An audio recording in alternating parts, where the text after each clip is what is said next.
Disenchantment from the great lore that made us The Simpsons and Futurama.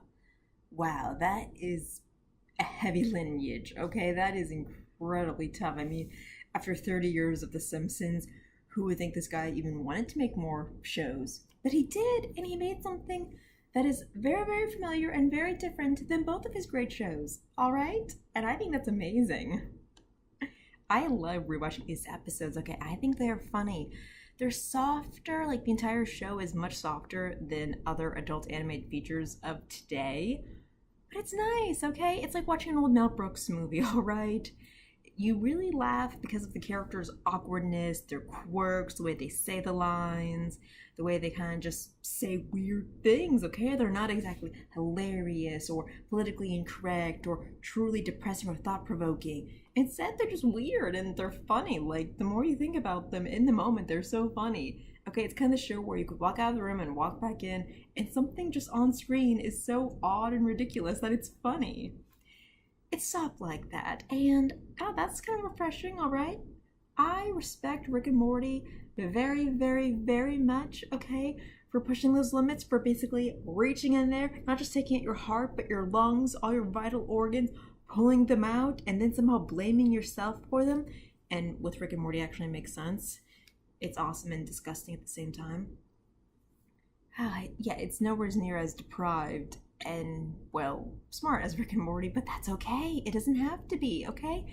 It doesn't have to be, crank it up to 11 weird, delightful, like, absolute absurdity that is Bob's Burgers. It doesn't have to be, okay? Like, there are enough adult animated shows right now that just depend on violence and misery, like Archer or BoJack Horseman.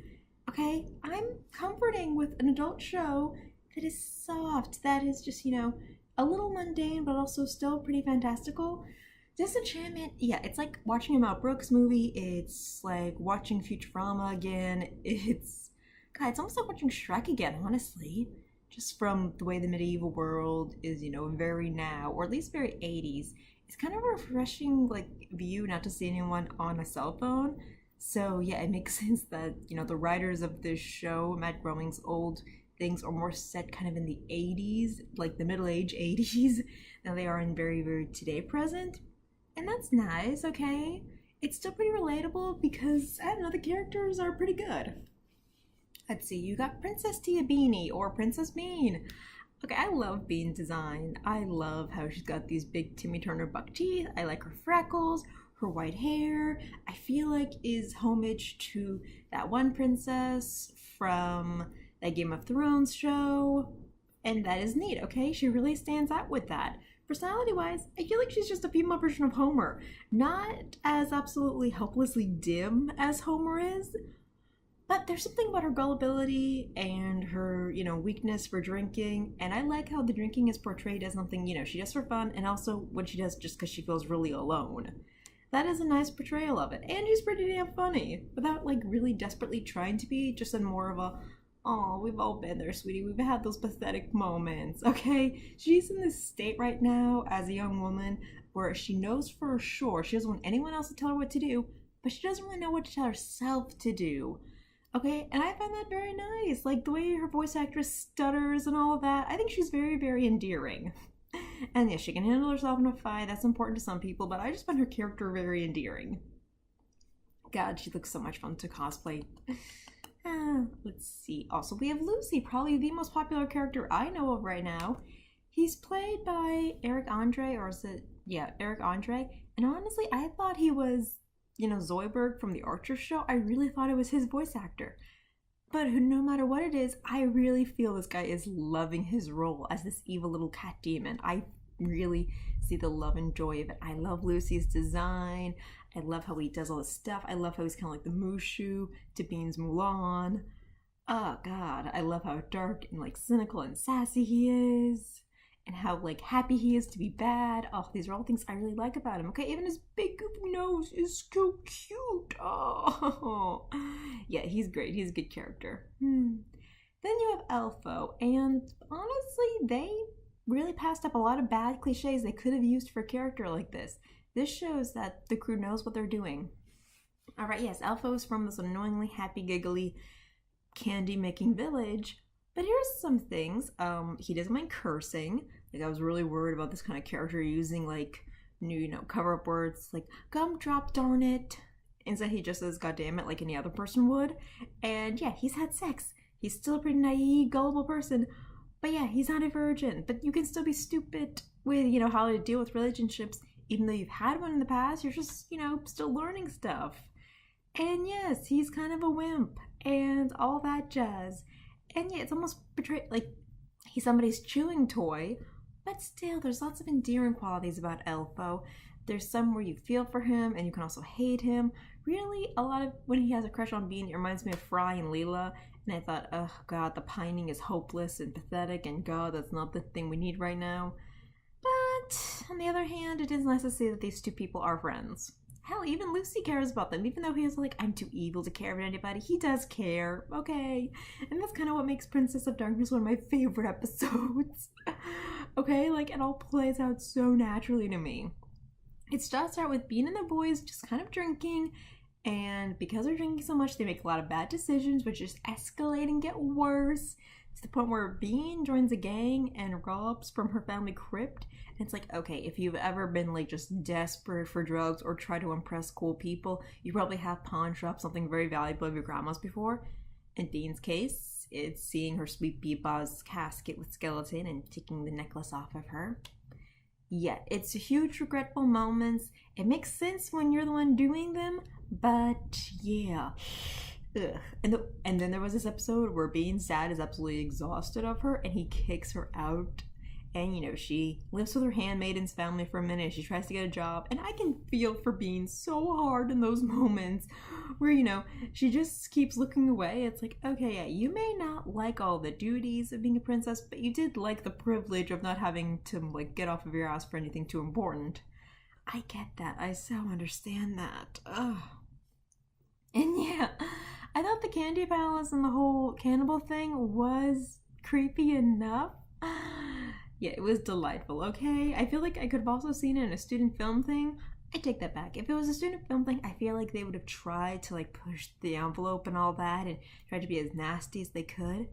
But maybe people have been trying too hard to be nasty instead of just, letting it happen, just playing it off and realizing that, yeah, death is pretty gross. Even though this show pretty much avoids all the bleeding aspect, which Family Guy never skips an opportunity to make somebody bleed. They kind of skip that over with, which is my pet peeve. Like, their dead people are just kind of like frozen. Then that reminds me of what was easier about 2D animation, okay? Where background people could stand still and it didn't look weird or awkward because you're paying attention to the one character that was moving.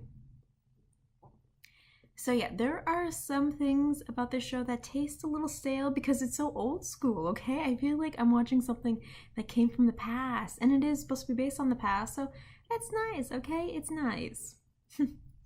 Let's see, other characters. I actually think King Zog might be my favorite character of them all because of John DiMaggio's muttering and his angry sputters and all of that. And you get the thing that, yes, he is an absolute brute king that gains very little sympathy until you find out, he misses his wife. He's just this old jock who has no idea what he's doing as an adult. Yeah, again, all these characters are pretty hopeless, but they're all just stuck together. And the main emotional part driving the show is where Zog and Bean think that all their problems would be solved, like between them, between the whole kingdom, if they just had their Queen Dagmar, okay, Bean's mom. And this is when it gets into spoiler territory. Yeah, even when she comes back from the dead and all that, it turns out that Dagmar was evil, okay? She might be a witch.